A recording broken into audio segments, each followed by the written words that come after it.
Carbon credits explained, how they work and why companies use them. Climate change is one of the biggest challenges of our time, and businesses are under pressure to reduce their carbon footprint. But how can companies offset emissions they can't eliminate? The answer: carbon credits. Carbon credits, what are they and how do they work? What are carbon credits? A carbon credit represents 1 ton of carbon dioxide, or equivalent greenhouse gas, that's either removed from the atmosphere or prevented from being emitted. Companies buy these credits to compensate for their own emissions. How do carbon credits work? Carbon offsetting projects. Renewable energy, wind, solar. Reforestation, planting trees. Methane capture, landfills, farms. Projects that reduce or capture emissions generate carbon credits.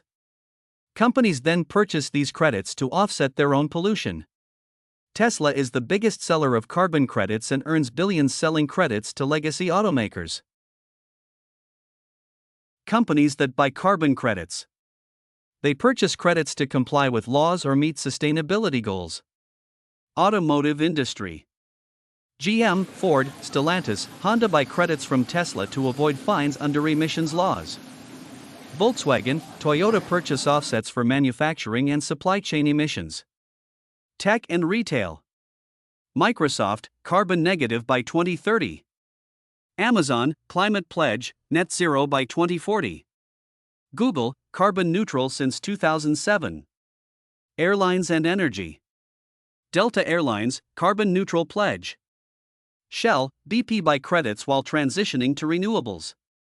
Food and beverage. Nestle, Starbucks offset emissions from farming/shipping. How the market works.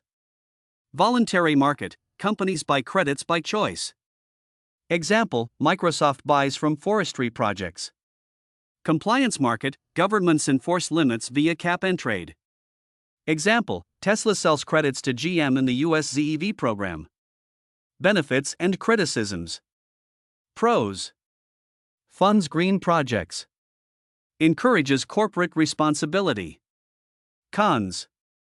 Risk of greenwashing, fake offsets. Some companies buy cheap, low-quality offsets instead of cutting emission.